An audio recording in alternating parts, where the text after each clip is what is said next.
একসময়ের প্রমত্তা পদ্মা এখন শুধুই স্মৃতি। শুষ্ক মৌসুমে যার বুক জুড়ে জেগে ওঠে ধুধু বালুচর।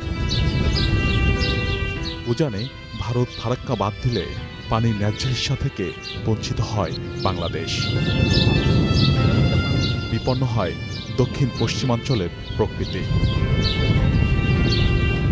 গড়াই এবং মধুমতির মতো গুরুত্বপূর্ণ 5টি নদী পুনর্জীবিত করে এই অঞ্চলের মরুকরণ ঠেকাতে তাই পদ্মা ব্যারেজ নামে এক মহাপ্রকল্প অনুমোদন করেছে সরকার। রাজবাড়ীর পাংশা এবং পাবনার সুজানগর সীমান্ত এলাকায় নির্মিত হবে প্রায় 2.1 কিলোমিটার দীর্ঘ এই অবকাঠামো। মূল লক্ষ্য বর্ষার অতিরিক্ত পানি ধরে রাখা, যা দিয়ে শুষ্ক মৌসুমে দক্ষিণের উপকূল ঘেঁষা জেলাগুলোতে নিশ্চিত করা হবে মিঠা পানির সরবরাহ। সরকারের দাবি, প্রকল্পটি বাস্তবায়িত হলে দক্ষিণ পশ্চিমাঞ্চলের 24টি জেলার 29 লাখ হেক্টর জমি সেচের আওতায় আসবে। ধানের 24 লাখ টন আর মাছের 2 লাখ টন উৎপাদন বাড়বে। এই প্রকল্পের মাধ্যমে উৎপাদন বৃদ্ধি পাবে। সবকিছু মিলে 8,000 কোটি টাকার সমপরিমাণ সামাজিক ও অর্থনৈতিক রিটার্ন আমাদের অর্জন করা সম্ভব হবে। খুবই ফিজিবল, এবং যে পরিমাণ টাকা আমরা এখানে ইনভেস্ট করব 35,000 কোটি টাকা, এটা বাংলাদেশের জন্য সারা জীবনের একটা ঐতিহাসিক নিদর্শন হয়ে থাকবে। এই জন্য এটাকে বলা হচ্ছে একটা মাস্টার মাইন্ড প্রজেক্ট। প্রশ্নও কম নয়, কেননা পদ্মা মূলত গঙ্গারই নিম্ন প্রবাহ, যার পানি নিয়ন্ত্রণ ভারতের হাতে ফারাক্কা ব্যারেজের মাধ্যমে। বিশেষজ্ঞদের মন্তব্য, শুষ্ক মৌসুমে যদি ভারত পানি না দেয় তাহলে ব্যারেজে পর্যাপ্ত পানি ধরে রাখাও চ্যালেঞ্জ হয়ে উঠবে। তাই এত বড় বিনিয়োগের সুফল মেলাও কঠিন।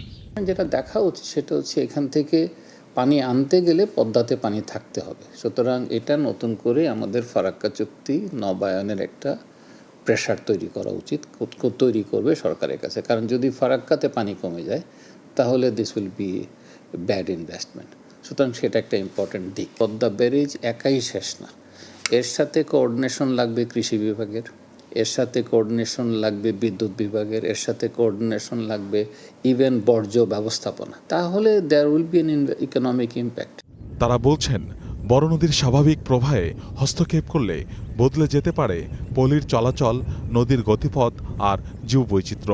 বিশেষ করে ব্যারেজের ভাটিতে তৈরি হতে পারে নতুন ঝুঁকি। যে পদ্মা সেতু করা হলো, যেটা চালু আছে, সেটার যে অভিজ্ঞতা চালু করার পর সেখানে নদীতে আসলে কী ধরনের পরিবর্তন এসেছে সেটা ভালো মতন আসলে বিচার বিশ্লেষণ করে তারপরে আসলে আমাদের একটা বড় অবকাঠামো তৈরির পিছনে আসলে বিনিয়োগটা করা উচিত, যাতে করে 150-200 বছর আমি যে সেতুটা করছি এটার উপযোগিতা যেন থাকে, নদীর প্রবাহটা যেন ঠিক থাকে। একই সাথে নদী শাসন যে করা হবে এর ফলে নদীতে আসলে কী ইম্প্যাক্ট পড়বে, বিশেষ করে যেটা আমরা জানি যে পলি জমার একটা সংখ্যা বা সম্ভাবনা সবসময় থাকে। জলবায়ু পরিবর্তন আর পানির ক্রমবর্ধমান সংকটের সময়ে বাংলাদেশ খুঁজছে নতুন সমাধান। পদ্মা ব্যারেজ সেই চেষ্টারই সবচেয়ে বড় প্রতীক, যার নির্মাণ শেষ হবে 2033 সালে। Faizul Siddiqui, Star News, Dhaka.